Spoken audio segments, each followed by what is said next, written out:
Mamatay na ang kapatid mo, pero libro pa rin ang inaatupag mo. Basura ka lang, Raghav, at sa basura ka rin mamamatay.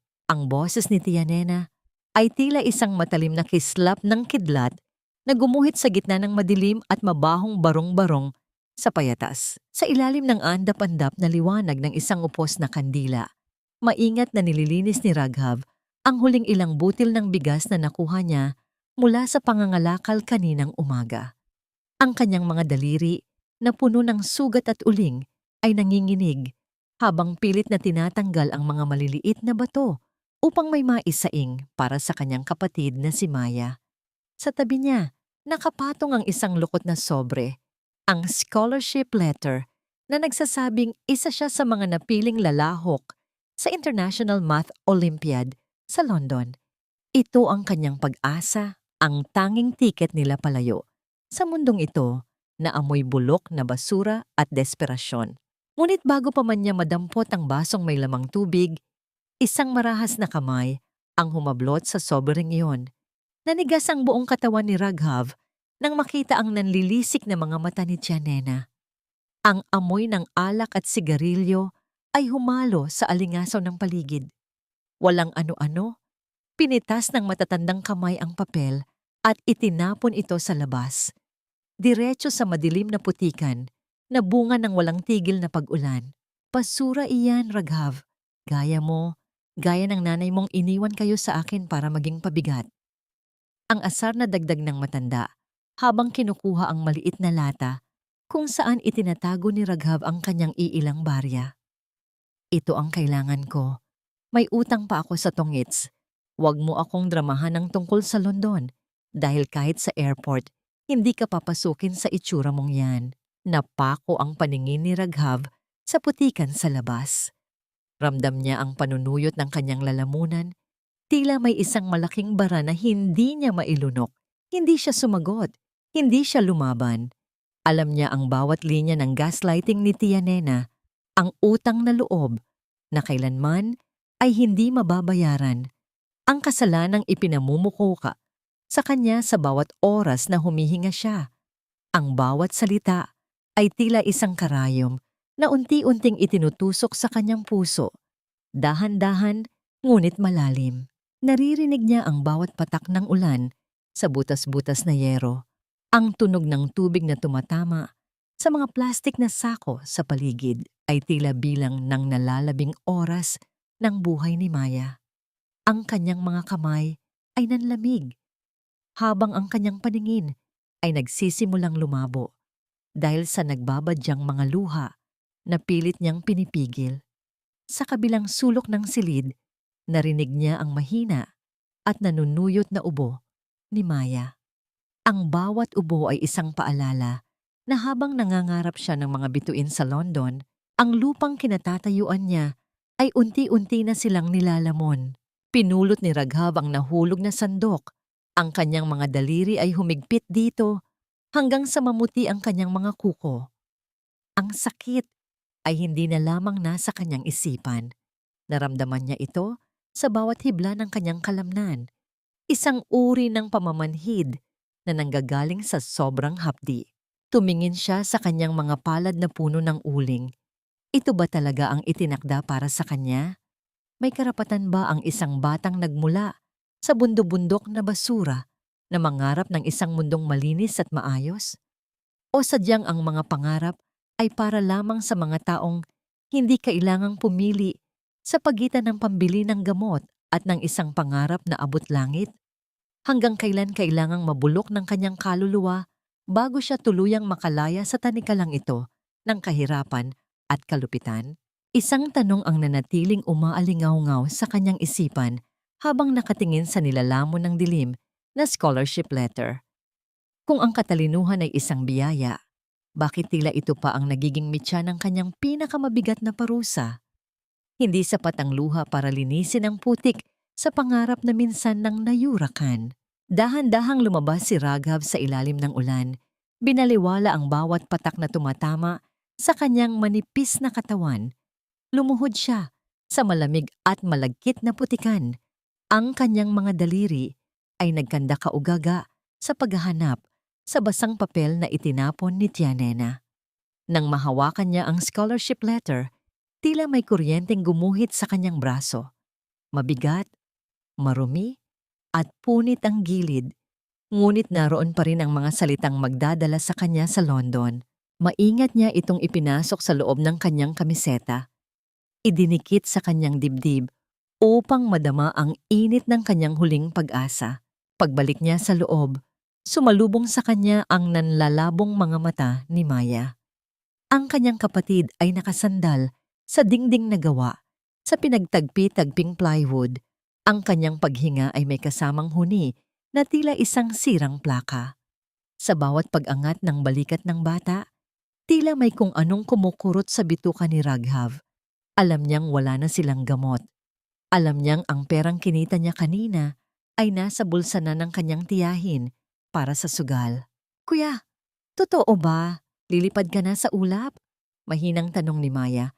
Ang boses ay halos pabulong na lamang sa gitna ng ingay ng ulan sa bubungan. Pinilit ni Raghav ng ngumiti. Kahit na ang totoo ay gusto na niyang sumigaw sa kawalan. Kinuha niya ang isang basang-basahan at dahan-dahang pinunasan ang noo ng kapatid. Ang bawat haplos niya ay puno ng pangakong hindi niya alam kung paano tutuparin. "Oo, Maya." At pagbaba ko mula sa ulap, kukuha ako ng yelo na kasing puti ng nasa TV. Hindi na tayo hihinga ng alikabok dito. Promise ni Kuya yan. Upang makuha ang pambili ng huling dosis ng gamot bago ang kanyang pag-alis, lumabas muli si Raghav sa gitna ng gabi. Hindi siya natulog. Nagtungo siya sa pinakamataas na bahagi ng tambak ng basura, doon sa lugar kung saan ang mga truck ay nagbababa ng mga bagong dating nakalakal mula sa syudad. Ang amoy ay sapat na upang himatayin ang sino mang hindi sanay. Ngunit para kay Raghav, iyon ang amoy ng kaligtasan. Bawat plastik na bote at lata na kanyang napupulot ay katumbas ng ilang minuto ng buhay para kay Maya. Ang kanyang mga kuko ay nagsimulang dumugo dahil sa kakamot sa matatalas na bakal, ngunit hindi siya tumigil. Ang matematika sa kanyang isip ay hindi na tungkol sa mga formula, kundi tungkol sa timbang ng basura at halaga ng gamot. Madaling araw na nang makabalik siya, bit-bit ang iilang pisong pinagpalit niya sa kanyang nakolekta. Mabilis siyang tumungo sa maliit na botika sa kanto. Binili ang pinakaimportanteng gamot ni Maya at bumalik sa barong-barong nang hindi gumagawa ng anumang tunog. Maingat niyang inayos ang kanyang iisang bag, isang lumang backpack na may tahi sa gilid.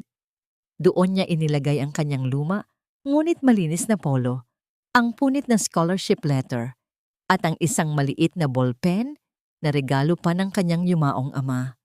Habang nakatingin sa natutulog na si Maya, kinuha ni Raghav ang isang maliit na piraso ng ribbon na nakuha niya sa tambak ng basura. Malinis ito at kulay asul. Itinali niya ito sa kamay ni Maya bilang tanda na babalik siya. Isang tahimik na tipan sa pagitan ng dalawang kaluluwang pinagbuklod ng hirap. Bit-bit ang bag. Dahan-dahang humakbang si Raghav patungo sa pintuan.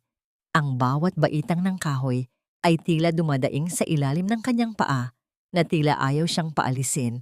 Ngunit nang hawakan na niya ang kalawanging trangka, isang malamig na boses ang bumasag sa katahimikan ng madaling araw. "Saan mo sa tingin mo dadalhin ang mga paa mo, Raghav? Akala mo ba ay makakatakas ka na lang ng ganoon kadali pagkatapos mo kaming gawing gatasan ng ilang taon?"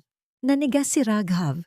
Sa likod niya, nakatayo si Tiyanena sa dilim, may hawak na mitya ng kandila, at ang anino nito sa dingding ay tila isang dambuhalang halimaw na handa siyang lamunin.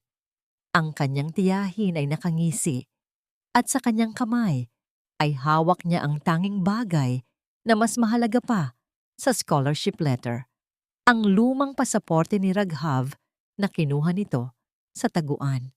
"Kung gusto mong makalabas ng pinto na yan, kailangan mo muna akong bayaran sa lahat ng pagkaing isinubo ko sa'yo," ang banta ni Tiyanena, habang dahan-dahang inilalapit ang apoy ng kandila sa gilid ng pasaporte. Ang puso ni Raghav ay tila tumigil sa pagtibok, isang maling galaw, at ang kanyang tanging paraan para makapunta sa London ay magiging abo sa harap ng kanyang mga mata.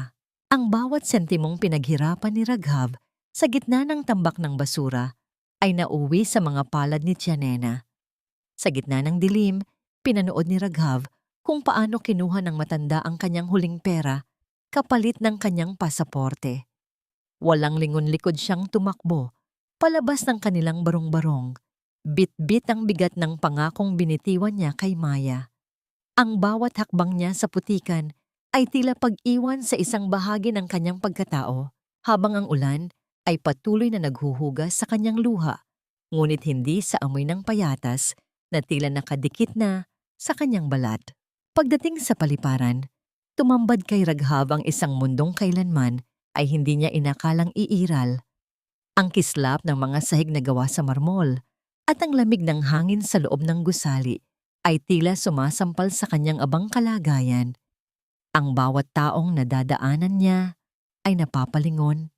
Ang kanilang mga ilong ay kumukulubot sa hindi pamilyar na amoy ng usok, basura, at pawis na daladala niya. Yumuko si Raghav, hinigpitan ng hawak sa kanyang lumang backpack at pilit na naglakad ng diretsyo hanggang sa makarating siya sa loob ng higanting bakal na ibon na magdadala sa kanya sa London.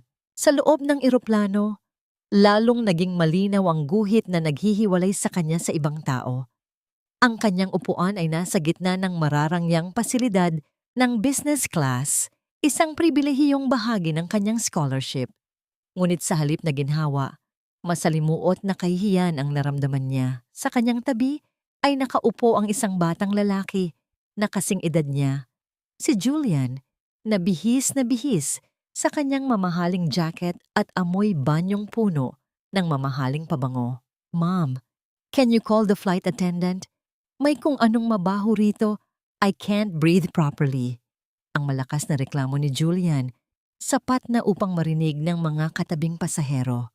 Ang kanyang ina, na abala sa pag-aayos ng kanyang alahas, ay tumingin kay Raghav ng may halong pandidiri. "Just cover your nose, Julian. Minsan talaga, kahit saan na lang nakakarating ang mga hindi naman dapat narito." Ang mga salitang yon ay tila mas matalas pa sa kutsilyong ginagamit ni Raghav sa pangangalakal. Nanliit siya sa kanyang kinauupuan, pilit na itinatago ang kanyang mga kamay na may itim-itim pa ring dumi sa ilalim ng mga kuko.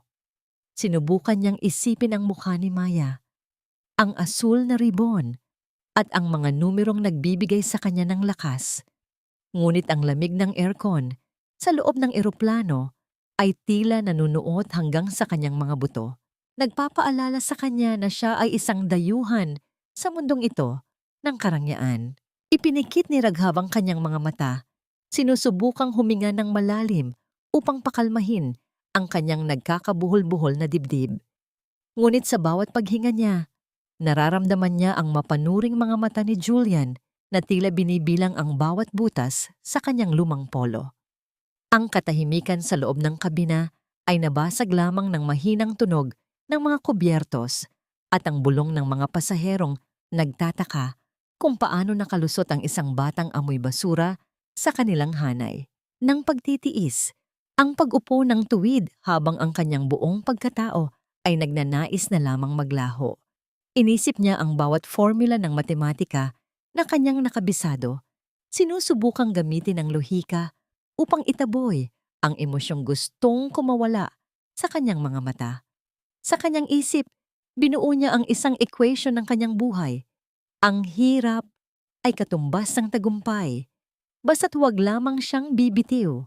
Ngunit ang dahan-dahang paglipad ng eroplano patungo sa alapaap ay hindi naging sapat upang patahimikin ang kaguluhan sa kanyang kalooban. Habang unti-unting lumiliit ang mga ilaw ng Maynila sa ibaba, isang matinis at walang tigil na tinig ang biglang bumasag sa mapayapang biyahe. Sa kabilang bahagi ng kabina, ang sanggol na si Anaya, na kanina patahimik na karga ng kanyang amang si Arvind, ay nagsimulang umiyak ng malakas. Hindi ito ordinaryong iyak. Ito ay isang hiyaw ng matinding paghihirap at takot na tila walang sino man ang makapigil. Ang bawat pagsigaw ng bata ay nagpadama ng tensyon sa buong paligid, lalo na kay Arvind na halatang naguguluhan at hirap na hirap sa pagpatahimik sa kanyang anak. Napatingin si Raghav sa mag-ama. Sa gitna ng lahat ng mararangyang gamit at kapangyarihan ni Arvind, ang lalaki ay tila isang batang nawawala sa gitna ng baha, walang magawa sa harap ng paghihirap ng sariling dugo. Kahit sanggol, alam kong sino ang mabaho rito. Ang nakangingilong bulong ni Julian habang mas lalong diniinan ang pagtakip ng panyo sa kanyang ilong. Ang bawat hiyaw ni Anaya ay tila isang punyal na bumabaon sa dibdib ni Arvind. Sa gitna ng karangyaan ng business class, ang bilyonaryong ama ay tila isang mandirigmang nawalan ng sandata. Ang mga mamahaling laruan na inuga ng mga flight attendant, ang maligamgam na gatas sa dekalidad na bote, at ang malambot na kumot na gawa sa seda ay walang nagawa upang patahimikin ang bata. Ang bawat pag-iri at pamumula ng mukha ni Anaya ay nagpapakita ng isang uri ng hapis na hindi kayang lunasan ng salapi. Mula sa kanyang upuan, nararamdaman ni Raghav ang bawat panginginig ng boses ng sanggol. Hindi niya kailangang maging dalubhasa upang malaman ang sanhi ng yak na yon. Sa loob ng maraming taon sa payatas, naging katuwang siya ni Maya sa paglaban sa gutom, sa takot at sa lamig. Alam niya ang ritmo ng isang batang naghahanap ng katiyakan sa gitna ng isang mundong hindi pamilyar. Dahan-dahang tumayo si Raghav, binaliwala ang masamang tingin ng ina ni Julian. Ang kanyang mga hakbang ay mabigat ngunit may tiyak na patutunguhan. Nang makalapit siya kay Arvind, nakita niya ang butil ng pawis sa noo ng matanda at ang panginginig ng mga bisig nito. "Sir, let me try. May kapatid po ako sa bahay. Ganyan din po siya kapag natatakot sa ingay." Ang mahinang alok ni Raghav sa wikang Taglish, ang kanyang boses ay kalmado at puno ng paggalang. Tumingin si Arvind sa kanya. Sa loob ng ilang segundo, nagtagpo ang mga mata ng isang taong nasa itaas ng lipunan at ng isang batang itinuturing na basura. Hindi nakita ni Arvind ang maruming polo o ang amoy ng usok. Ang nakita niya ay ang lalim ng malasakit sa mga mata ni Raghav, isang uri ng pagmamalasakit na bihirang matagpuan sa mundong kanyang kinagagalawan. Dahan-dahang iniabot ni Arvind ang umiiyak na sanggol. Sa sandaling dumampi ang mga kamay ni Raghav kay Anaya, tila may isang hindi nakikitang enerhiya ang dumaloy. Ang mga kamay ni Raghav, bagaman magaspang at puno ng pilat mula sa pangangalakal, ay nagtataglay ng init na mas tapat pa sa anumang mamahaling heater.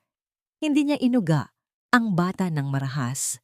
Sa halip, sinimulan niyang tapikin ang likod nito sa isang tiyak na ritmo, isang matematikal na bilang na hinaluan niya ng banayad na paghimig.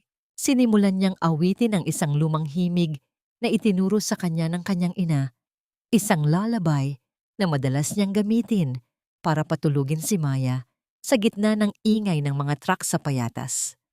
Ang kanyang boses, bagaman hindi perpekto, ay puno ng kilig, ng pagmamahal na tanging isang taong dumaan sa hirap ang makakapagbigay. "Tahan na, maliit na anghel. Ang mga bituin ay nagbabantay sa iyo." Ang mahinang bulong niya sa Tagalog. Sa loob ng ilang minuto, ang nakatutulig na iyak ay naging mahinang hikbi hanggang sa tuluyan ng tumahimik ang buong kabina. Ang mga mata ni Anaya ay dahan-dahang pumikit at ang kanyang maliit na kamay ay humawak ng mahigpit sa daliri ni Raghav. Ang daliring puno ng kalyo, ngunit naging kanlungan ng kapayapaan. Napanganga si Julian sa kanyang nakita. Ang kanyang pagkamuhi ay napalitan ng isang uri ng inggit na hindi niya maipaliwanag. Habang si Arvind naman ay napaupo.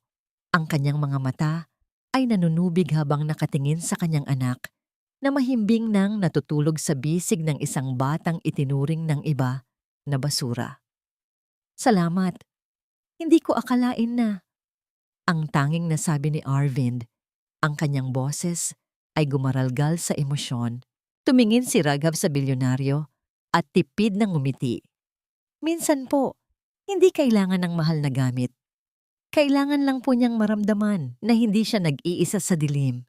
Ngunit habang bumabalik si Raghav sa kanyang upuan, hindi niya napansin ang mapanirang tingin ni Julian. Ang tagumpay ni Raghav sa paningin ni Arvind ay naging mitya ng isang mas madilim na plano sa isip ng mayamang bata. Sa gitna ng naglalakihang mga gusali sa London, naramdaman ni Raghav na siya ay isang piraso ng alikabok na hinipan ng hangin mula sa kabilang panig ng mundo. Maliit, walang saysay, at madaling matapakan. Nang bumukas ang pintuan ng paliparan, sinalubong si Raghav ng isang uri ng lamig na kailanman ay hindi niya naranasan sa Pilipinas. Ang hangin ay tila mga maliliit na karayom na tumutusok sa kanyang balat, nanunuot sa kanyang manipis at kupas na polo shirt na tanging panangga niya sa malupit na panahon. Ang langit ng London ay kulay abo, malayo sa matingkad na asul ng Maynila, at ang bawat hininga niya ay nagiging puting usok na mabilis na naglalaho sa hangin. Sa tabi ng isang marangyang itim na sasakyan, nakatayo si Arvind habang karga ang mahimbing na natutulog na si Anaya. Lumingon ang bilyonaryo sa kanya, ang mukha nito ay puno ng malasakit. Raghav, sumabay ka na sa amin. My driver can drop you off at your hotel. It's too cold for you to go alone. Ang alok ni Arvind, ang kanyang boses ay tapat at walang halong pagmamataas. Naramdaman ni Raghav ang mabilis na pagtibok ng kanyang puso. Ito ang tinatawag na utang na loob. Isang mabigat na pasanin para sa isang batang pinalaki sa hirap. Ngunit higit sa utang na loob, nanaig ang kanyang hiya. Ayaw niyang isipin ng mga tao, lalo na ng taong tumingin sa kanya ng may respeto, na siya ay isang pulubi na umaasa lamang sa limos. Gusto niyang patunayan na kahit galing siya sa payatas, kaya niyang tumayo sa sariling mga paa. Thank you po, Sir Arvind, pero okay lang po ako. I can take the train po. Malapit lang naman po siguro ang hotel ko. Ang tugon ni Raghav, pilit na itinatago ang panginginig ng kanyang boses. Tumango si Arvind, bagaman may bakas ng pag-aalala sa kanyang mga mata. If you need anything, Raghav, here is my card. Huwag kang mag-atubiling tumawag. Pagkaalis ng sasakyan ni Arvind, naiwan si Raghav sa gilid ng kalsada. Kinuha niya ang lukot na mapa mula sa kanyang backpack. Ayon sa kanyang kalkulasyon, kailangan niyang maglakad ng ilang kilometro upang makatipid sa pamasahe. Ang bawat sentimong natitira sa kanya ay inilaan niya para sa pagkain sa mga susunod na araw. Ang bawat hakbang ni Raghav sa malinis na semento ng London ay tila isang pagsubok sa kanyang katatagan. Ang kanyang mga sapatos, na sadyang manipis at may butas na sa ilalim, ay hindi sapat na panangga sa malamig na kalsada. Ang kanyang mga daliri sa paa ay nagsimula ng mamamanhid, at ang gutom ay tila isang hayop na kumakain sa kanyang sikmura mula sa loob. Ang huling beses na kumain siya ng maayos ay noong bago pa siya umalis ng payatas, isang piraso ng tinapay na pinaghatian pa nila ni Maya. Sa gitna ng kanyang paglalakad, huminto si Raghav sa harap ng isang malaking salamin ng isang tindahan ng mga mamahaling relo. Nakita niya ang kanyang refleksyon.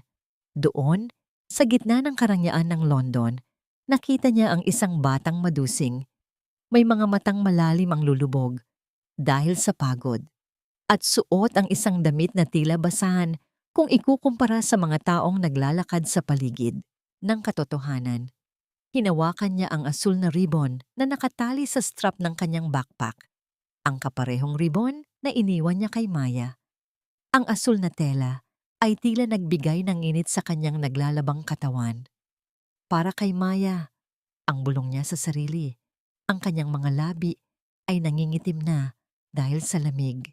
Ipinagpatuloy niya ang paglalakad, ngunit ang mundo ay nagsimulang umikot sa kanyang paningin.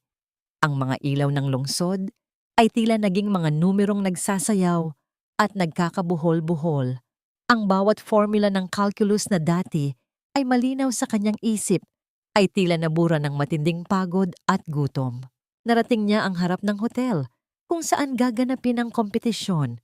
Ang mga gintong dekorasyon sa pintuan ay kumikinang sa ilalim ng mga streetlight. Ngunit bago pa man niya maihakbang ang kanyang paa patungo sa loob, ang kanyang mga tuhod ay tuluyan ng nanghina. Ang kanyang paningin ay nagdilim at ang huling naramdaman niya ay ang malamig na semento na tumama sa kanyang pisngi. Nakahandusay si Raghav sa tapat ng marangyang hotel, isang estrangherong binalot ng katahimikan, habang ang niebe ay nagsisimulang pumatak. Nang marahan sa kanyang walang malay na katawan, ang init na dumampi sa kanyang balat ay tila isang malambot na yakap mula sa isang mundong hindi niya kailanman nakilala. Dahan-dahang iminulat ni Raghav ang kanyang mga mata, ngunit ang liwanag na tumama sa kanyang paningin ay hindi ang nakasisilaw na sikat ng araw sa payatas, kundi ang banayad na ningning ng isang kristal na chandelier sa kisame. Ramdam niya ang lambot ng telang nakalatag sa ilalim ng kanyang katawan, isang uri ng kama na tila gawa sa mga ulap, malayo sa matigas at mamasa-masang banig na kinalakihan niya. Sa gilid ng kanyang kama, nakaupo si Arvind. Ang bilyonaryo ay hindi nasuot ang kanyang mamahaling jacket. Sa halip, nakalupi ang mga manggas ng kanyang polo at bakas sa kanyang mukha ang matinding pagkapagod at pag-aalala. Sa mesa sa tabi nila, nakita ni Raghav ang kanyang luma at basang backpack at sa tabi nito ay ang isang tumpok ng mga papel, ang kanyang mga tala sa matematika na nakasulat sa gilid ng mga lumang dyaryo. "Gising ka na pala," ang mahinang sabi ni Arvind. Ang kanyang boses ay puno ng kalmado at pagmamalasakit. "Hinimatay ka sa tapat ng hotel. Kung hindi ka nakita ng security, baka tuluyan ka ng naging yelo sa laba." Sinubukan ni Raghav na bumangon, ngunit ang kanyang katawan ay tila gawa sa tingga. "Sir Arvind, sorry po. Nakakahiya po. Yung bill po rito." Umiling si Arvind at dahan-dahang hinawakan ang balikat ng bata. "Huwag mong isipin ang pera, Raghav. Safe ka na rito. Nakuha ko ang card ko sa bulsa mo, kaya alam kong ikaw yon. Pero mas lalo akong nagulat nang makita ko ang mga ito." Iminuwestra ni Arvind ang mga lumang dyaryo na puno ng mga numero at equation. Ang mga ito ay ang mga problemang nilulutas ni Raghav habang nasa Bairak. Mga kalkulasyong ginagawa niya gamit ang uling sa mga basyong karton. "I looked at your notes, Raghav." Ang pagpapatuloy ni Arvind, ang kanyang mga mata ay nagniningning sa pagkamangha. "Hindi lang ito basta matematika. Ang paraan mo ng pag-solve sa mga fluid dynamics, it's unconventional but brilliant. You didn't learn this from a textbook, did you?" Napayuko si Raghav. Naramdaman niya ang init sa kanyang mga pisngi. "Sa Bairak po, kailangan naming kalkulahin kung gaano kabilis ang agos ng dumi at basura kapag umuulan para hindi kami matabunan. Doon ko lang po natutunan ang mga pattern na yan." Katahimikan ang bumalot sa silid. Isang sandali kung saan ang kanyang kahirapan, na itinuturing ng marami na kapansanan, ay kinilala bilang isang uri ng katalinuhan. Nakita ni Arvind sa mga duming iyon ang isang brilyanteng hindi pa nahahasang mabuti. Ang bilyonaryo na nawalan ng asawa dahil sa isang sakit na hindi rin nagamot ng maaga, ay nakakita kay Raghav ng isang batang may gintong puso at henyo na kailangang protektahan. Raghav, ang talino, ay hindi lang para sa mga mayaman, ang sabi ni Arvind habang iniabot ang isang mainit na baso ng sabaw. "I want you to focus on the competition. I will take care of your stay here. Consider this as my way of saying thank you for saving Anaya." Ngunit sa labas ng silid, sa bahagyang nakabukas na pinto, isang pares ng mga mata ang kanina pa nakamasid. Si Julian ay nakatayo sa pasilyo, mahigpit ang hawak sa kanyang mamahaling tablet. Nakita niya kung paano tinitingnan ni Arvind ang mga basurang papel ni Raghav nang may paghanga, isang uri ng paghanga na kahit ang kanyang perpektong mga marka sa paaralan ay hindi kailanman nakuha mula sa kanyang sariling ama. Ang inggit ay tila isang lason na mabilis na kumalat sa sistema ni Julian. Para sa kanya, si Raghav ay isang mantsa na dapat burahin. Hindi niya hahayaang ang isang taga-basura ay kumuha ng atensyon at papuri na sa tingin niya ay para lamang sa mga katulad niyang nasa itaas. Habang naglalakad palayo si Julian, isang masamang ngiti ang gumuhit sa kanyang mga labi. Alam niya kung saan nakatago ang mga tala ni Raghav at alam niya kung paano gagawing basura ang pangarap ng batang ito sa harap ng buong mundo. Ang bawat tibok ng orasan sa loob ng malawak na bulwagan ay tila isang mabigat na palihan na humahampas sa katahimikan, nagpapaalala kay Raghav na ang bawat segundo ay katumbas ng isang pagkakataong mabago ang kanyang tadhana. Ang International Math Olympiad ay hindi lamang isang kompetisyon para kay Raghav. Ito ang kanyang entablado upang patunayan na ang talino ay hindi namimili ng tirahan. Ngunit sa gitna ng mga dekalidad na mesa at makabagong kagamitan ng ibang mga kalahok, si Raghav ay nananatiling kapansin-pansin. Ang kanyang polo, bagaman nilabhan at pinaplansa ng maigi sa tulong ni Arvind, ay halatang luma at may bahid ng nakaraan. Sa kabilang hanay, si Julian ay nakaupo ng may labis na kumpiyansa. Bago magsimula ang pagsusulit, dumaan ito sa gilid ni Raghav at sinadyang tabigin ang kanyang tanging lalagyan ng panulat. Oops, my bad. Pero sa tingin ko, hindi mo naman kailangan ng magandang ballpen para bumalik sa pinanggalingan mo. Ang nakangingilong bulong ni Julian habang ang kanyang sapatos ay tila may dinurog na kung anong bagay sa ilalim ng mesa. Nang maupo na si Raghav at buksan ang kanyang maliit na lalagyan, halos huminto ang kanyang puso. Ang kanyang paboritong ballpen, ang huling alaala ng kanyang ama, ay bali-bali. At ang tinta nito ay kumalat na sa loob. Tila isang madilim na lawa ng kabiguan. Ang kanyang tanging lapis ay wala rin ang dulo. Tila sinadyang itusok sa kung saan upang mabali. Tumingin si Raghav sa paligid. Ang mga tagapagbantay ay nagsisimula na ring mamahagi ng mga questionnaire. Ramdam niya ang panunuyot ng kanyang lalamunan at ang panginginig ng kanyang mga kamay. Sa bawat segundo ng katahimikan, naririnig niya ang boses ni Tiyanena na tumatawa. Sinasabing siya ay basura at mananatiling basura. Ngunit sa gitna ng kanyang pagkataranta, nahipon ng kanyang daliri ang isang maliit na bagay sa loob ng kanyang bulsa. Isang maliit na piraso ng uling na hindi niya namalayang nadala niya mula sa payatas. Ito ang uling na ginamit niya noong huling gabi upang turuan si Maya ng basic addition sa pader ng kanilang barong-barong.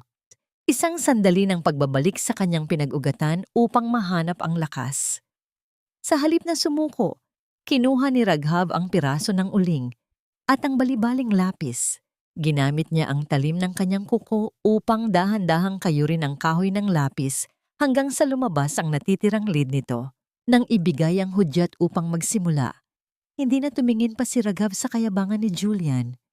Ang mga numero sa papel ay nagsimulang maging mga buhay na imahe sa kanyang isip. Ang isang komplikadong problem sa geometry ay hindi niya nakita bilang mga linya lamang. Nakita niya ito bilang ang pagkakaayos ng mga barong-barong sa gilid ng estero na kailangang lagyan ng pundasyon upang hindi gumuho. Ang probability equations ay naging kalkulasyon ng kung ilang bote ng plastic ang kailangan niyang makuha upang mabili ang gamot ni Maya. Ginamit niya ang logic ng kalsada, ang sining ng street math, kung saan ang ibang kalahok ay gumagamit ng mga komplikadong formula na galing sa mamahaling libro. Si Raghav ay gumawa ng sarili niyang landas. Ang kanyang solusyon ay direkta, matalim, at puno ng praktikal na karunungan na tanging ang isang taong nakipagbuno sa gutom ang makakaunawa. Ang bawat scratch paper niya ay napuno ng mga itim na marka mula sa uling at lapis. Tila isang mapa ng kanyang paglalakbay mula sa dumi patungo sa liwanag. Sa dulo ng silid, si Julian ay panakanakang sumusulyap kay Raghav. Inaasahang makikita ang bata na umiiyak o sumusuko. Ngunit ang nakita niya ay isang batang tila nasa ibang mundo. Ang mga mata ay nagniningning sa bawat numerong kanyang sinusulat. Ang kaba ni Julian ay nagsimulang mamuo. Bakit tila mas mabilis pang sumulat ang batang ito gamit ang basurang kagamitan kaysa sa kanya na may pinakamahal na calculator? Natapos ang pagsusulit sa gitna ng isang mabigat na katahimikan, isa-isang kinuha ng mga proctor ang mga papel. Si Raghav ay naiwan sa kanyang upuan. Ang kanyang mga kamay ay puno ng itim na dumi mula sa uling.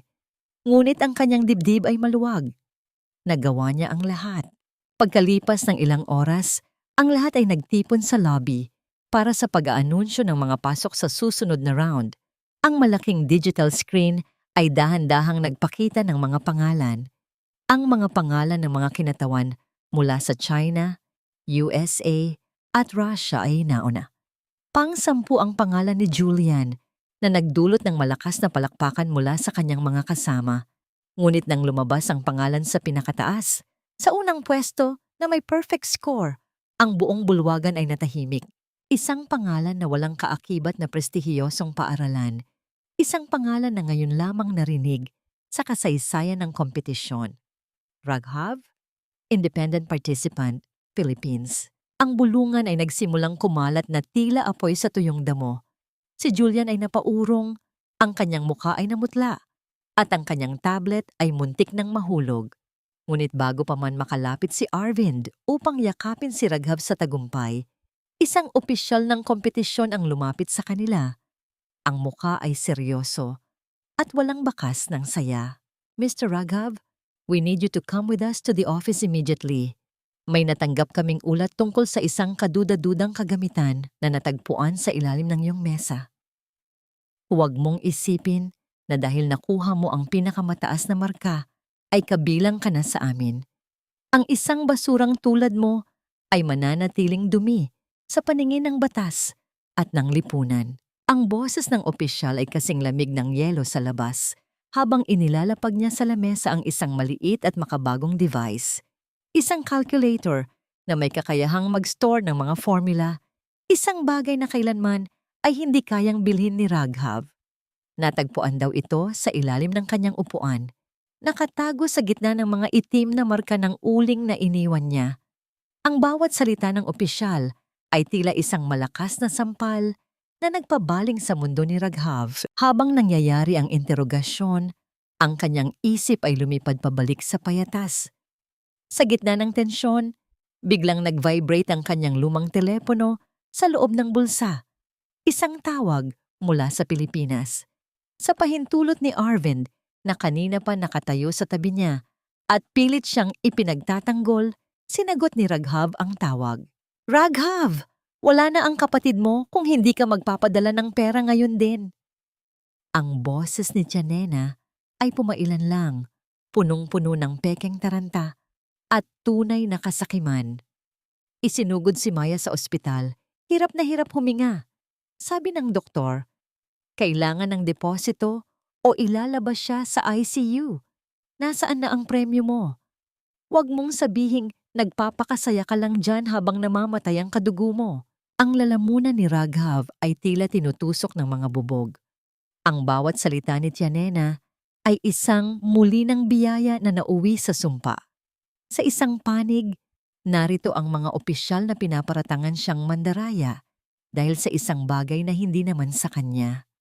Sa kabilang panig, ang kanyang kapatid, ang tanging rason kung bakit siya humihinga, ay nakikipaglaban sa kamatayan sa isang malamig na pasilyo ng pampublikong ospital sa Maynila.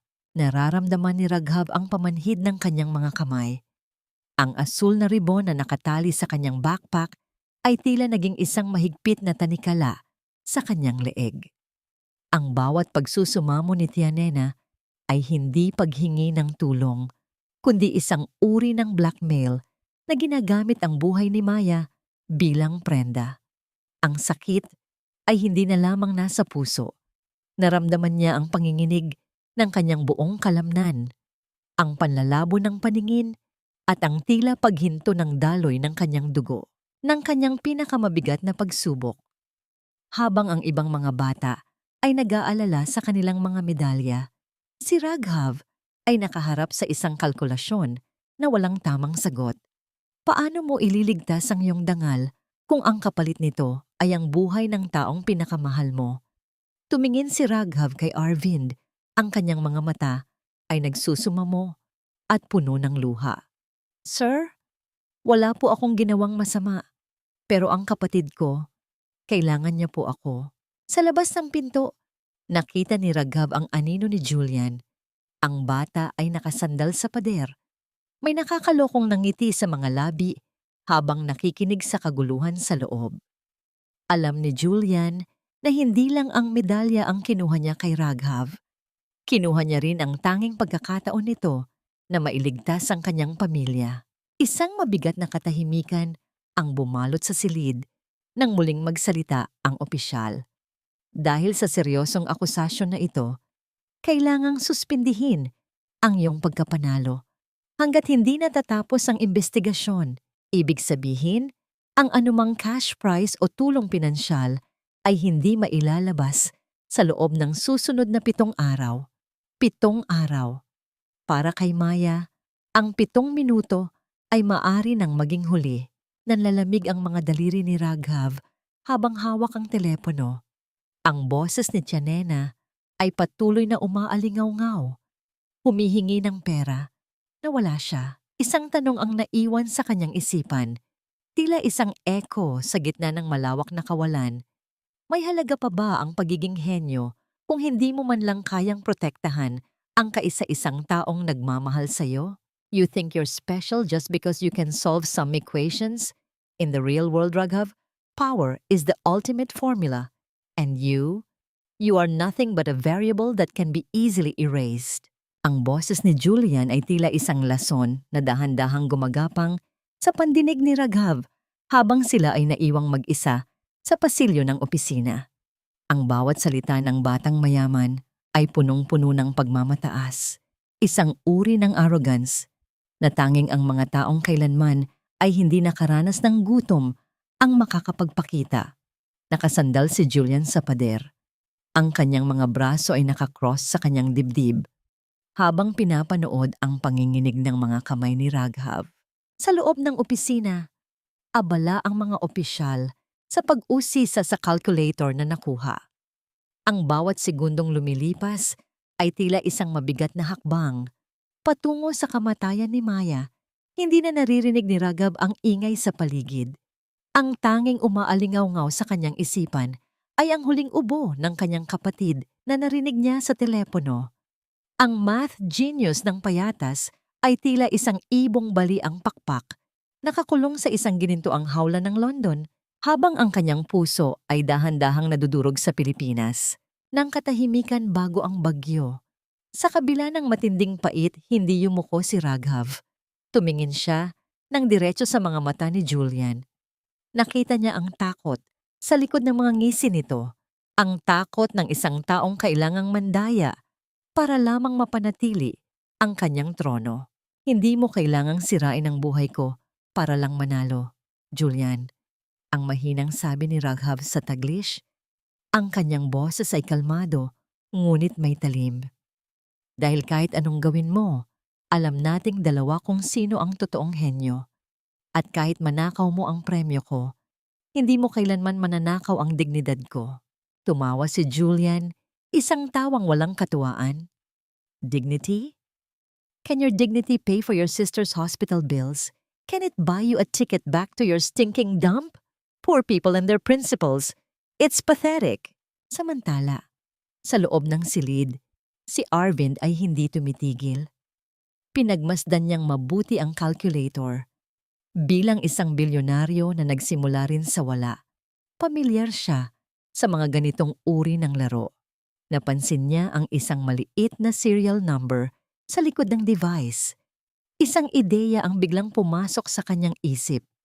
Sa pamamagitan ng isang mabilis na mensahe sa kanyang assistant, ipinag-utos niya ang pag-trace sa pinagmulan ng calculator na yon. Wait! Ang sabi ni Arvind sa mga opisyal, ang kanyang boses ay nagpatahimik sa lahat. This model is a custom-made series, limited edition. There are only 50 of these in London, and I happen to know the owner of the store that sells them." Naramdaman ni Julian ang biglang paglamig ng kanyang pawis. Hindi niya inaasahan na si Arvin ay magiging ganito kadetalyado. Ang kanyang plano na gawing basura, ang imahe ni Raghav, ay tila nagsisimulang bumalik sa kanya. Ang kanyang mga kamay ay dahan-dahang bumaba sa kanyang gilid, at ang kaba sa kanyang dibdib ay tila isang tambol na mabilis ang pagpalo. Ngunit ang oras ay hindi pa rin kampi kay Raghav. Sa Pilipinas, ang kalagayan ni Maya ay lalong lumubha. Isang mensahe ang pumasok sa telepono ni Raghav mula sa isang kapitbahay na lihim na tumutulong sa kanila. "Raghav, kinuha na ng ospital ang mga gamit ni Maya sa loob ng kwarto. Ililipat na siya sa charity ward kung walang pambayad. Please, gawin mo ang lahat." Ang desperasyon ay tila isang malaking alon na tumama kay Raghav.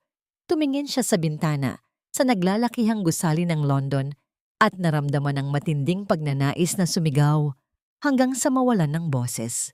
Ang matematikang dati ay nagbibigay sa kanya ng liwanag ay tila naging isang madilim na anino na sumasakal sa kanya. "Sir Arvind!"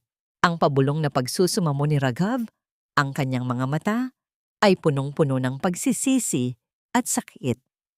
"Ibibigay ko na ang medalya. Ibibigay ko na ang lahat. Sabihin niyo lang sa kanila na aamin na ako, basta ilabas lang nila ang pera para sa kapatid ko. Ayoko nang maging henyo. Gusto ko na lang maging kuya." Nanigas si Arvin sa kanyang narinig.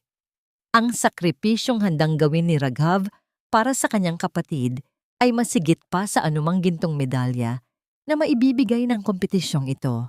Ngunit bago pa man makapagsalita ang bilyonaryo, isang tauhan ni Arvind ang mabilis na pumasok sa silid. May hawak na isang piraso ng papel na magbabago sa takbo ng lahat. "Aamin ka rin na pala. Alam mo naman na sa putik ka galing, kaya kahit anong linis mo, amoy basura ka pa rin." Ang boses ni Julian ay parang isang matalim na kuko na kumakalo sa sugat ni Raghav. Sa harap ng opisyal ng kompetisyon, nakalatag ang isang pirasong papel. Ang confession letter na magtatapos sa pangarap ni Raghav, ngunit maglalabas ng pondong kailangan para sa operasyon ni Maya. Hawak ni Raghav ang ballpen, ang kanyang mga daliri ay nanginginig at tila walang lakas, habang ang bawat patak ng luha ay bumabasa sa dokumentong magsisilbing mantsa sa kanyang dangal habang buhay.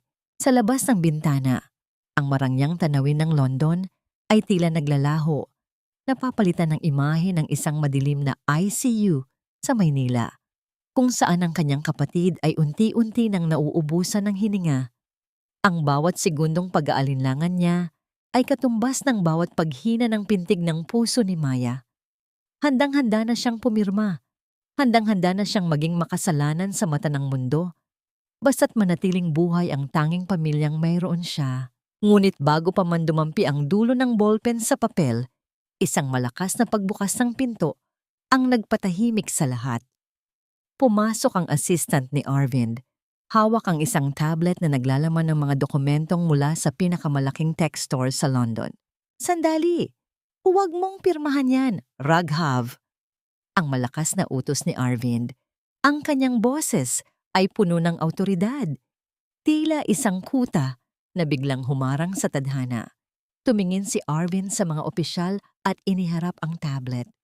"The calculator was bought 3 days ago.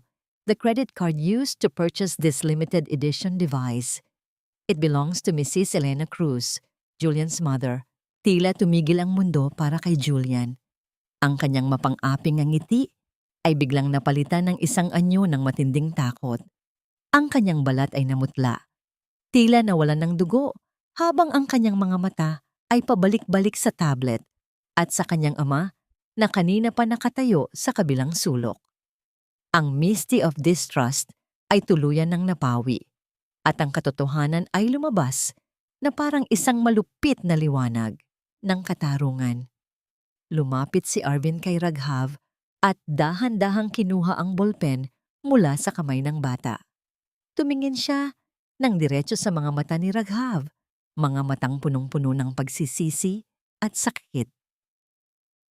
Hindi mo kailangang magsinungaling para iligtas ang mahal mo, Raghav. Ang pabulong na sabi ni Arvind. Dahil sa mundong ito, may mga taong handang tumayo para sa katotohanan. Hinarap ni Arvind ang kanyang assistant at nagbigay ng isang utos na nagpabago sa lahat. Call my team in Manila. Ngayon din, I want Maya transferred to the best private hospital. Tell the doctors to start the surgery immediately. I will personally guarantee all the expenses. Hindi na natin hihintayin ang premyo ng kompetisyong ito. Nanghina ang mga tuhod ni Raghav. Napaupo siya sa sahig. Ang kanyang mga kamay ay nakatakip sa kanyang mukha habang ang malalakas na hikbi ay kumakawala sa kanyang dibdib. Ang bigat na kanina pa sumasakal sa kanya ay biglang gumaan, ngunit ang emosyon ay nananatiling umaapaw. Hindi siya makapaniwala na sa gitna ng kanyang pinakamadilim na oras, isang estranghero ang naging anghel na magliligtas sa kanyang kapatid. Habang ang mga opisyal ay abala sa pagkompiska sa mga gamit ni Julian at sa paghahanda ng diskwalifikasyon nito, naupo si Arvind sa tabi ni Raghav sa sahig. Isang malalim na buntong hininga ang pinakawalan ng bilyonaryo. Alam mo, Raghav, may lihim ako. Ang simula ni Arvind, ang kanyang boses, ay tila bumabalik sa isang masakit na nakaraan. I lost my wife 10 years ago. I was too busy closing a multi-billion deal na hindi ko napansin na may sakit na pala siya. I have all the money in the world, pero hindi ko nagawang iligtas ang taong pinakamahal ko. Noong nakita kita sa eroplano, noong nakita ko kung paano mo alagaan ang anak ko, nakita ko ang sarili ko sa'yo. Pero ayokong matulad ka sa akin. Ayokong mawalan ka ng mahal sa buhay dahil lang sa pera. Ang pag-amin na ito ay tila isang healing na balsamo sa sugatang puso ni Raghav. Ngunit sa gitna ng sandaling ito ng kapayapaan, ang telepono ni Arvind ay biglang tumunog. Isang tawag mula sa Maynila. Nang sagutin ni Arvind ang tawag, ang kanyang mukha ay biglang naging seryoso. Ang kanyang mga kilay ay nagsalubong at ang kanyang hawak sa telepono ay humigpit. Tumingin siya kay Raghav nang may halong kaba at pagkalito. Ano? Paanong nangyari iyon? Ang tanong ni Arvind sa kabilang linya. Sigurado ba kayo? Nasaan ang bata? Tumingin si Arvind kay Raghav at sa boses na puno ng pag-aalinlangan, binitiwan niya ang mga salitang muling nagpataas ng tensyon sa silid. Raghav, ang mga tauhan ko, nasa ospital na sila. Pero sabi nila, wala na doon si Maya. May kumuha na raw sa kanya bago pa sila makarating. Isang babaeng nagngangalang Nena at may kasama siyang mga lalaking hindi kilala. Akala mo ba hahayaan ko kayong maging masaya habang ako ay naghihirap? Kung hindi mo ibibigay ang lahat ng mapapanalunan mo, hinding-hindi mo na makikita ang kapatid mo. Ang boses ni Nena sa kabilang linya ng telepono ay punong-puno ng lason at kasakiman. Ang bawat salita niya ay tila isang matalim na itak na pilit na hinihiwa ang natitirang lakas ni Raghav. Habang ang bilyonaryong si Arvind ay mabilis na nagbibigay ng mga utos sa kanyang security team, si Raghav ay napasandal sa malamig na pader ng opisina. Ang kanyang hininga ay naging mababaw at mabilis. Tila isang hayop na nakulong sa isang bitag na walang labasan. Ang asul na ribbon na nakatali sa kanyang backpack ay tila naging isang paalala ng kanyang kabiguan. Ito ang internal crumbling ng isang kuya na ang tanging hangad ay kaligtasan ng kanyang kapatid. Ang bawat formula ng calculus na kanina lamang ay malinaw sa kanyang isip ay tila naging mga itim na langgam na nagkakagulo, na wala ng saysay sa harap ng malupit na katotohanan ng buhay. Ang matematika ng buhay ay hindi tungkol sa mga numero, kundi tungkol sa oras, at ang oras ni Maya ay mabilis na nauubos. Sir Arvind, kailangan ko pong umuwi. Ngayon din po. Ang pabulong na pagsusumamo ni Raghav, ang kanyang boses ay nanginginig sa takot. Kilala ko si Tia Nena. Gagawin niya ang lahat para sa pera. Baka kung ano nang gawin niya kay Maya. Hinawakan ni Arvind ang magkabilang balikat ni Raghav. Ang kanyang mga mata ay puno ng determination. Listen to me, Raghav. Hindi ka uuwi ng mag-isa. My private jet is being readied as we speak. We will be in Manila in less than 15 hours. My men are already tracking the vehicle na ginamit ni Nena. We will find her. Sa gitna ng pagmamadali patungo sa paliparan, pilit na pinapakalma ni Raghav ang kanyang sarili sa pamamagitan ng tanging paraan na alam niya, ang lohika. Sinimulan niyang kalkulahin ang bawat posibleng galaw ni Tia Nena. Hindi ito basta pagtatago, ito ay isang gambit. Alam ni Nena na mayaman ang mga taong kasama ni Raghav at gagamitin niya ang sakit ni Maya bilang leverage ng katatagan sa gitna ng unos. Habang nasa loob ng sasakyan patungo sa tarmac, kinuha ni Raghav ang isang maliit na kwaderno at nagsimulang gumuhit ng isang mapa ng payatas. Isinulat niya ang mga lugar kung saan madalas magsugal si Tia Nena, ang mga tagong eskinita na tanging mga taga-roon lamang ang nakakaalam. Ang kanyang utak ay naging isang supercomputer. Pinagsasama-sama ang probability at human greed upang mahanap ang kanyang kapatid. Sir Arvind, doon niya siya dadalhin, ang sabi ni Raghav habang itinuturo ang isang abandonadong bodega sa gilid ng estero. Doon nagtatago ang mga nagpapautang sa kanya. Siguradong ibebenta niya ang impormasyon tungkol sa atin para mabura ang mga utang niya. Ang paglipad pabalik ng Pilipinas ay tila isang walang katapusang paglalakbay sa gitna ng dilim. Sa loob ng marangyang jet ni Arvind, hindi nagawang kumain o uminom ni Raghav. Nakatingin lamang siya sa bintana sa mga ulap na tila mga dambuhalang anino sa gabi. Sa bawat minutong lumilipas, naaalala niya ang bawat ubo ni Maya, ang bawat ngiti nito, at ang huling pangako niya na kukuha siya ng yelo mula sa London.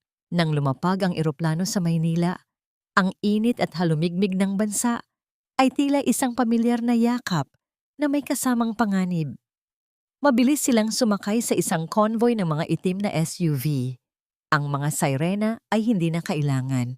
Ang bilis ng kanilang pagpapatakbo ay sapat na upang ipakita ang urgency ng situation. Pagdating sa bungad ng payatas, ang amoy ng basura at usok ay muling sumalubong kay Raghav. Ngunit sa pagkakataong ito, hindi na siya natatakot sa amoy na ito. Ito ang kanyang teritoryo. Dito siya lumaki at dito niya kukunin muli ang tanging bagay na mahalaga sa kanya. Tumigil ang sasakyan sa harap ng isang madilim at mabahong eskinita. Ang mga tauhan ni Arvind ay mabilis na bumaba. Mga armadong propesyonal na tila mga dayuhan sa gitna ng kahirapan ng payatas. Ngunit si Raghav ang nanguna. Sa bawat hakbang niya sa putikan, nararamdaman niya ang pamilyar na ritmo ng lugar. Narating nila ang bodega.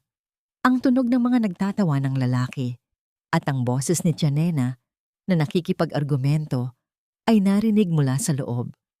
Ngunit sa gitna ng ingay na yon, isang mahina at hirap na paghinga ang narinig ni Raghav, isang tunog na tila isang needle na tumusok sa kanyang pandinig. Ibigay niyo na sa akin ang pera. Sabi ko sa inyo, bilyonaryo ang kasama ng batang yon. Malaki ang makukuha niyo rito. Ang sigaw ni Tia Nena. Sa isang iglap, sinira ng mga tauhan ni Arvind ang pinto. Ngunit ang bumungad sa kanila ay hindi ang inaasahang eksena. Si Tia Nena ay nakatali sa isang silya, duguan ang mukha, habang ang mga lalaking sinasabi niya ay nakatayo sa paligid ng isang maliit na katre kung saan nakahiga si Maya, na tila wala ng malay at may mga tubo sa katawan na hindi naman galing sa ospital. Isang lalaki ang humarap sa kanila. May hawak na hiringgilya at isang malupit na ngiti ang gumuhit sa kanyang labi. Masyado kayong mabilis. Pero sa tingin ko, mas mabilis ang lason na ito kaysa sa mga baril nyo. Huwag mong ituloy iyan. Alam nating dalawa na hindi buhay ng bata ang kailangan nyo, kundi ang bayad na hindi kailanman maibibigay ni Tia Nena. Ang boses ni Raghav ay hindi nanginginig.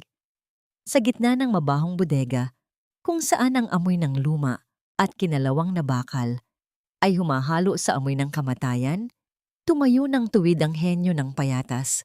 Ang kanyang mga mata ay hindi nakatingin sa dulo ng hiringgilya, kundi sa mga mata ng lalaking may hawak nito. Ito ang The Logic of the Street, ang tanging matematika na nauunawaan ng mga taong nabubuhay sa dilim.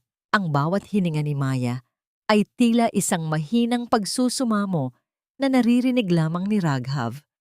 Nakita niya ang pamumutla ng labi ng kanyang kapatid, ang dahan-dahang pagtigil ng pag-angat ng dibdib nito. Ang internal crumbling ay naroon. Dinudurog ang kanyang puso, ngunit pinatigas niya ang kanyang anyo. Alam ni Raghav na sa sandaling magpakita siya ng kahinaan, mawawala ang lahat. Sino ka para diktahan ako? Isang batang taga-basura? Ang pangungutya ng lalaki, ngunit may bakas ng pag-aalinlangan sa kanyang boses nang makita ang mga armadong tauhan ni Arvind sa likuran ni Raghav. Ako ang batang nakakaalam kung magkano talaga ang utang ni Nena sa inyo. Ang mabilis na sagot ni Raghav, 50,000. Pero sinabi niya sa inyong milyon ang makukuha niyo sa amin, di ba? Ginagamit niya kayo gaya ng paggamit niya sa akin. Kapag namatay ang kapatid ko, wala kayong makukuha kahit isang duling na senimo. Pero kapag hinayaan niyo kaming dalhin siya sa ospital, dodoblehin ni Sir Arvind ang bayad sa utang na yan. Ngayon din, ng pakikipagsapalaran.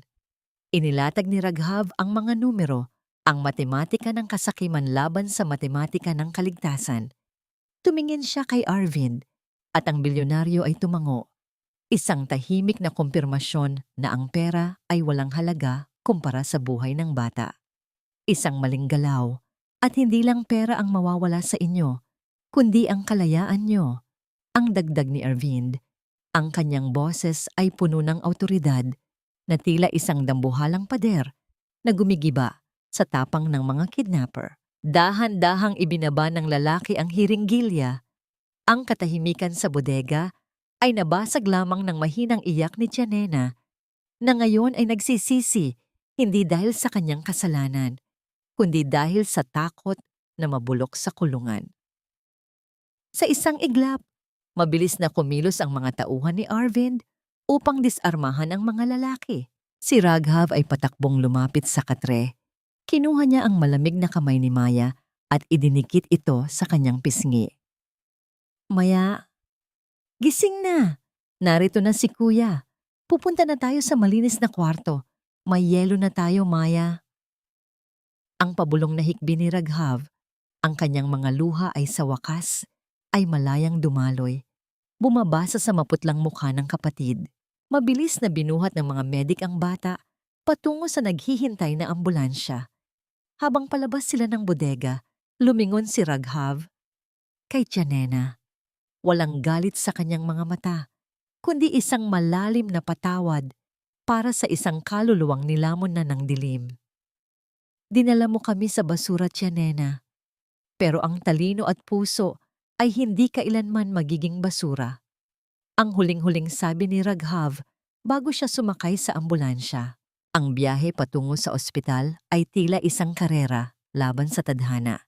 Sa loob ng sasakyan, habang ang mga aparato ay tumutunog sa bawat mahinang pintig ng puso ni Maya, hinawakan ni Raghav ang asul na ribbon na nakatali sa kanyang backpack. Ang dumi ng payatas ay nasa kanyang mga kuko pa rin, ngunit ang liwanag ng landon ay nasa kanyang isip. Nang makarating sila sa pinakamalaking pribadong ospital sa Maynila, isang team ng mga dalubhasang doktor na ang naghihintay. Mabilis na ipinasok si Maya sa operating room. Naiwan si Raghav at Arvind sa pasilyo.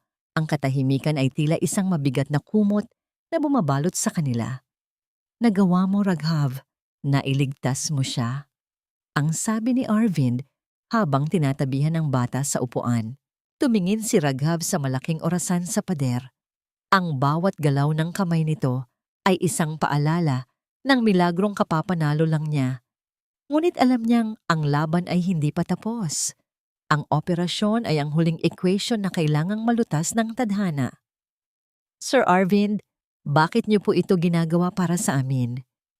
Ang tanong ni Raghav, ang kanyang boses ay puno ng pagtataka. Ngumiti si Arvind, Isang ngiting may halong pait at pag-asa.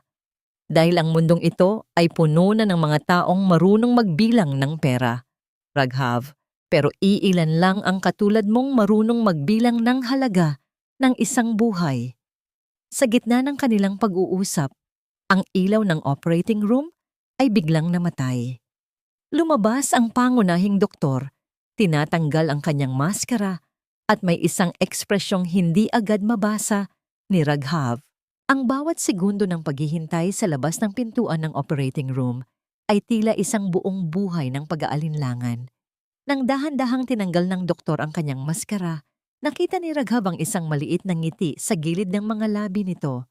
Isang nangiting tila isang bukang liwayway matapos ang isang mahabang gabi ng bagyo.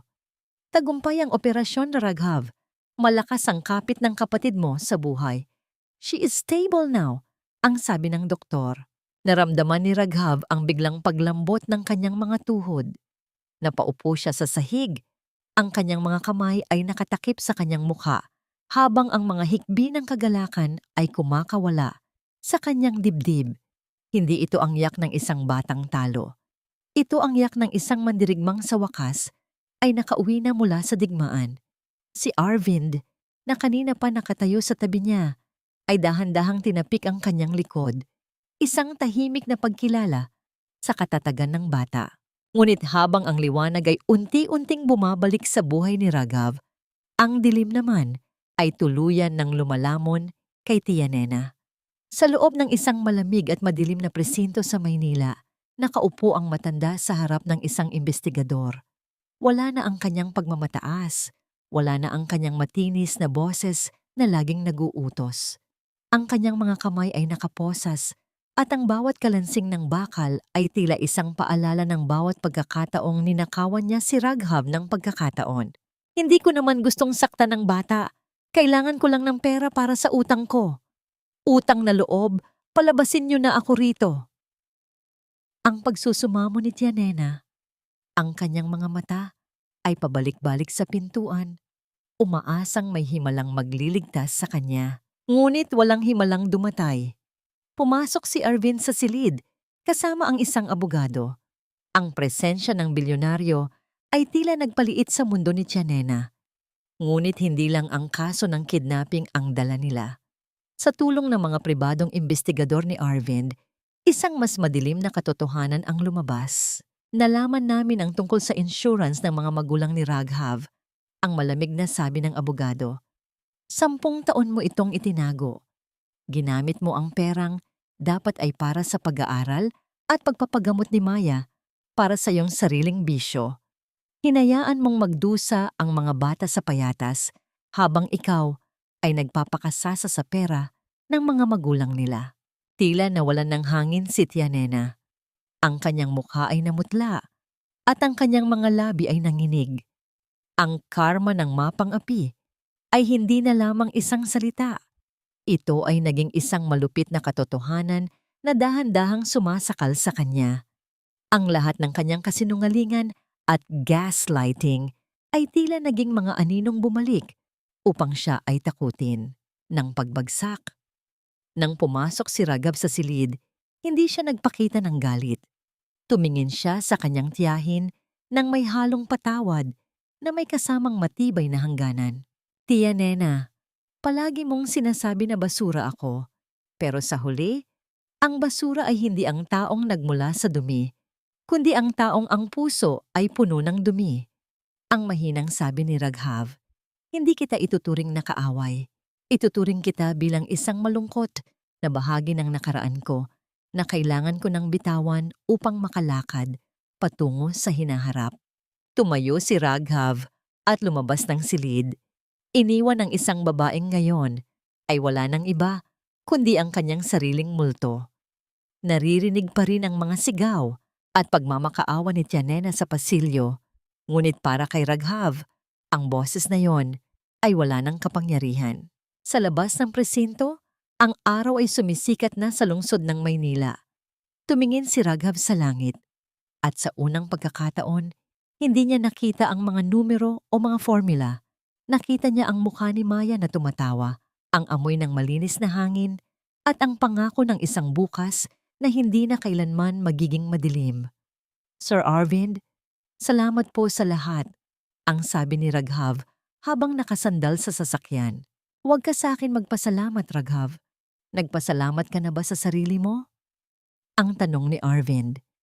Nagawa mong panatilihin ang iyong dangal sa gitna ng lahat. Iyon ang pinakamalaking tagumpay na nakuha mo sa London. Ngunit sa gitna ng katahimikang ito, isang tawag ang muling pumasok sa telepono ni Raghav. Hindi ito mula sa ospital, kundi mula sa London, mula sa komite ng International Math Olympiad. Ang desisyong hinihintay ng lahat ay ilalabas na sa loob ng ilang minuto. Ang katarungan ay hindi laging dumarating sa anyo ng isang medalyang ginto. Minsan, ito ay dumarating sa anyo ng isang mapayapang paghinga matapos ang isang mahabang laban. Sa loob ng malinis at maputing silid ng ospital, ang tanging naririnig ay ang rhythmic at mahinang tunog ng heart monitor na nagpapatunay na ang buhay ni Maya ay ligtas na sa panganib. Walang amoy ng basura, walang usok, at walang ingay ng mga nagmumurang kapitbahay. Ang tanging naroon ay ang amoy ng bagong palit na linen at ang lamig ng aircon na tila isang banayad na haplos sa balat. Nakaupo si Raghav sa tabi ng kama, hawak ang kamay ng kanyang kapatid. Sa kanyang harapan, nakapatong ang kanyang telepono sa table, naka-loudspeaker, habang ang boses ng punong opisyal ng kompetisyon mula sa London ay umaalingaw-ngaw sa silid. Mr. Raghav, we would like to formally apologize for the distress caused by the false accusations. After a thorough investigation and the evidence provided by Mr. Arvind's team, we have officially disqualified Julian, and his participation has been revoked for life. You are, without a doubt, the International Math Olympiad champion. Your medal and the full scholarship grant are being processed and will be delivered to you personally. Nakinig si Raghav, ngunit ang kanyang puso ay hindi tumalon sa kagalakan, gaya ng inaasahan niya noong nasa payatas pa siya. Tumingin siya kay Maya, na dahan-dahang iminumulat ang kanyang mga mata. Para kay Raghav, ang titulong champion ay isang pangalan lamang. Ang tunay na premyo ay ang kulay na bumabalik sa mga pisngi ng kanyang kapatid. Kuya, ang mahinang pabulong ni Maya, ang kanyang boses ay tila isang marupok na sinulid ngunit puno ng buhay. Nang wagas na kaligayahan, inilapit ni Raghav ang kanyang mukha sa kapatid, ang kanyang mga mata ay nanunubig sa saya. Narito na si Kuya Maya, hindi na tayo babalik sa putikan. Tapos na ang laban natin. Dahan-dahang itinaas ni Maya ang kanyang kamay at doon nakita ni Raghav na nakatali pa rin ang asul na ribon sa kanyang pulso. Ang ribon na iniwan ni Raghav bago siya lumipad patungong London. Ang asul na tela ay kupas na at may bahid ng dumi. Ngunit ito ang naging angkla ni Maya sa mundo habang wala ang kanyang kuya. Nakita mo ba ang yelo, kuya? Puti ba talaga? Ang tanong ni Maya. May bahid ng pilyong nangiti sa kanyang mga labi sa kabila ng panghihina. Natawa si Raghav sa gitna ng kanyang pag-iyak. Oo, Maya, puti at malamig. At paglabas mo rito, dadalhin kita sa lugar kung saan hindi lang yelo ang makikita mo, kundi ang buong mundo na dati ay guhit lang sa mga lumang libro natin. Pumasok si Arvind sa silid. Bitbit ang isang malaking bouquet ng mga bulaklak at isang bagong tablet para kay Maya. Nakita niya ang magkapatid na magkayakap, isang imahe ng tagumpay na hindi kayang bayaran ng anumang halaga ng dolyar. Ang bilyonaryo ay nanatili sa pintuan, hindi gustong istorbohin ang sagradong sandali ng muling pagkikita. Ngunit ang mundo sa labas ay nagsimula na ring magbago. Ang balita tungkol sa henyo ng payatas ay kumalat na sa buong bansa. Ang mga tao na dati ay tumitingin nang may pandidiri sa mga batang katulad ni Raghav ay ngayon ay nagpupuri sa kanyang katatagan. Ang katarungan ay hindi lamang nakuha sa London. Nakuha rin ito sa puso ng bawat Pilipinong nakarinig sa kanyang kwento.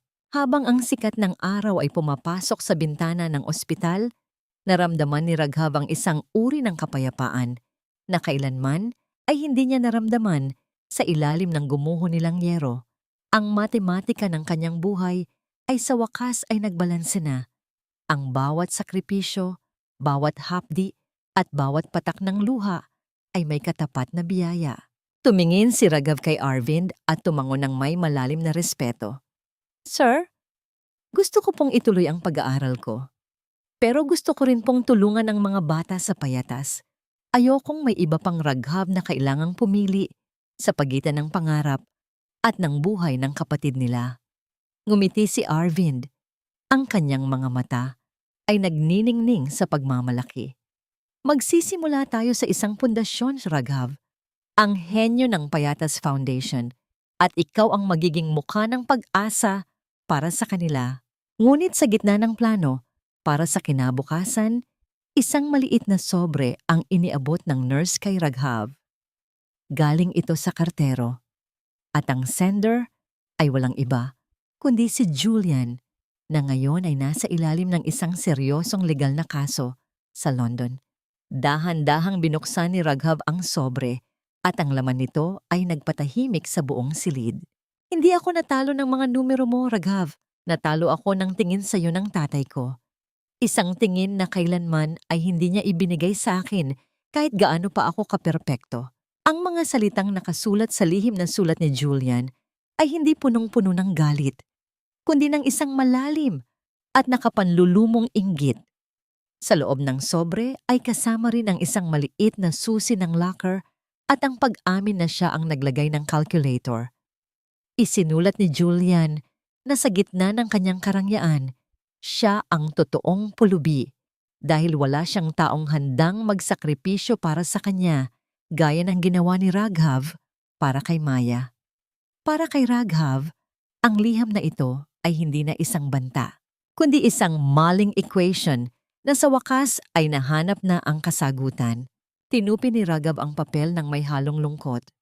Hindi siya nakaramdam ng galit sa batang sumira sa kanyang dangal sa London.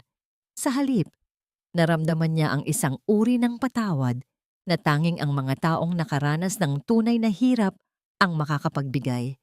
Tumingin siya kay Arvind na naghihintay ng kanyang reaksyon. Sir Arvind, hindi po kailangan ng ganti. Sapat na po na alam ng mundo ang totoo. Ang mahinang sabi ni Raghav habang inilalagay ang liham sa drawer. Ang galit ay parang basura rin po. Kapag itinambak mo sa puso mo, ikaw lang din ang mababaho. Nang kanyang ganap na paghilom, lumipas ang ilang linggo at dumating ang araw ng paglabas ni Maya sa ospital. Sa tulong ni Arvind, hindi na sila babalik sa barong-barong na amoy bulok at dumi. Isang maliit ngunit malinis na bahay sa isang ligtas na subdivision ang naghihintay sa kanila. Ngunit bago sila tuluyang manirahan doon, humiling si Raghav ng isang huling pagbisita sa Payatas. Habang ang mamahaling sasakyan ni Arvind ay dahan-dahang bumabagtas sa maputik na kalsada ng tambakan, ramdam ni Raghav ang pamilyar na amoy ng lugar. Ngunit sa pagkakataong ito, hindi na ito amoy ng desperasyon. Sa bawat batang nakikita niyang naghahalukay sa basura, nakikita niya ang kanyang sariling anino. Bumaba si Raghav sa sasakyan, suot ang kanyang malinis na polo at ang gintong medalya na nagniningning sa ilalim ng sikat ng araw. Naglakad siya patungo sa pader kung saan siya dati nag-e-ensayo ng matematika gamit ang uling. Doon, nakita niya ang isang maliit na batang lalaki, madusing at payat, na pilit na iginuguhit ang numerong 8 sa semento. Lumapit si Raghav at iniabot ang kanyang bagong ballpen, ang ballpen ginamit niya sa London. Huwag mong titigilan ang pagsusulat, bata. Ang bawat guhit mo ay isang hakbang palayo rito. Ang payo ni Raghav sa Tagalog, ang kanyang boses ay puno ng pag-asa at inspirasyon.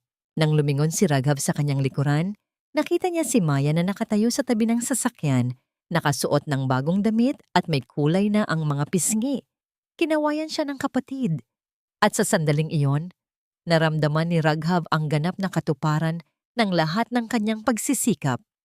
Ang matematika ng kanyang buhay ay hindi na lamang tungkol sa kanya at kay Maya.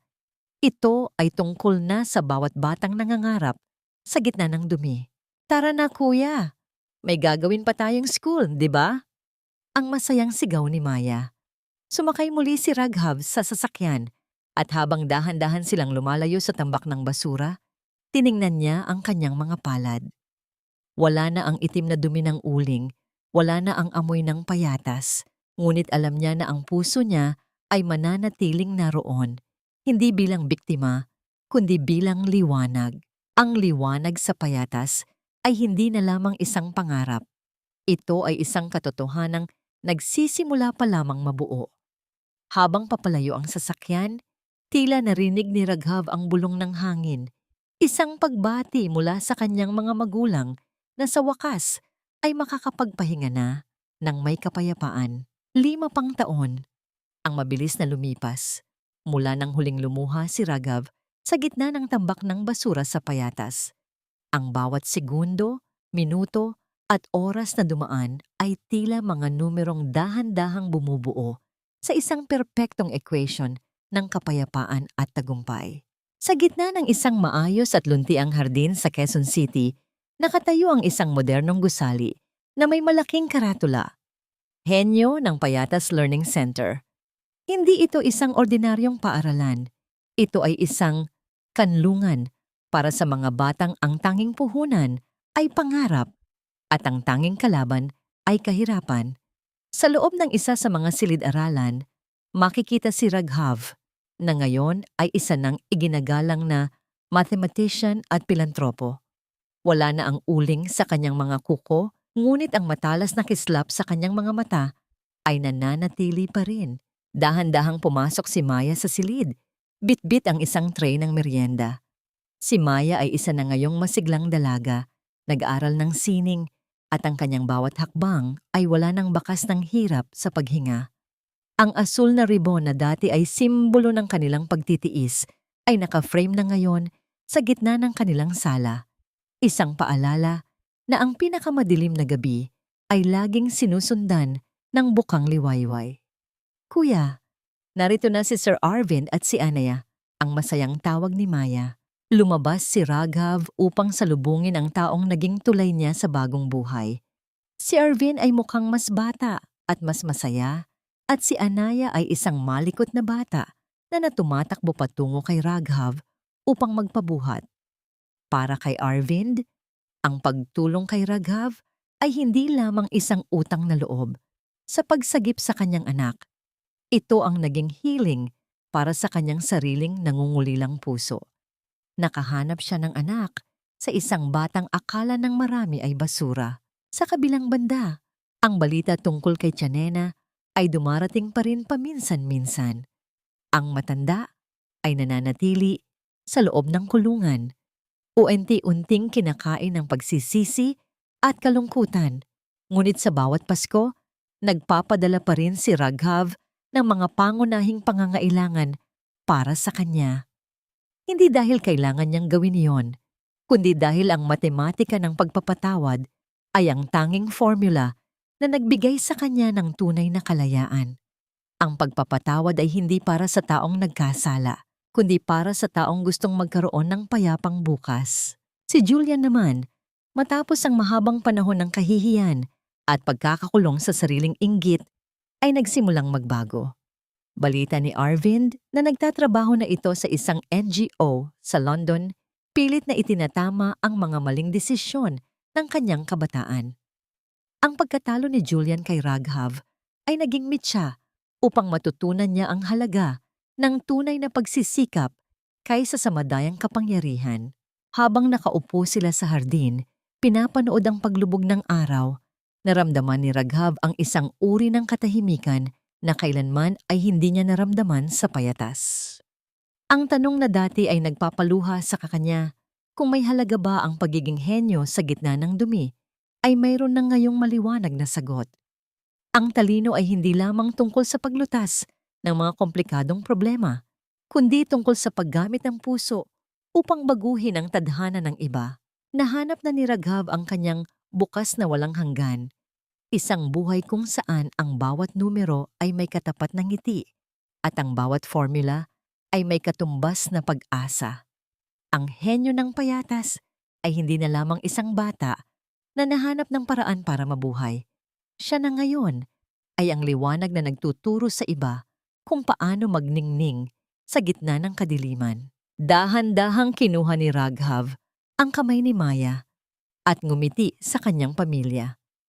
Ang equation ng kanilang buhay ay sa wakas ay naging perpekto. Ang hirap plus ang determinasyon, hinaluan ng wagas na pagmamahal ay katumbas ng isang kaligayahang hindi na kailanman mananakaw ng tadhana.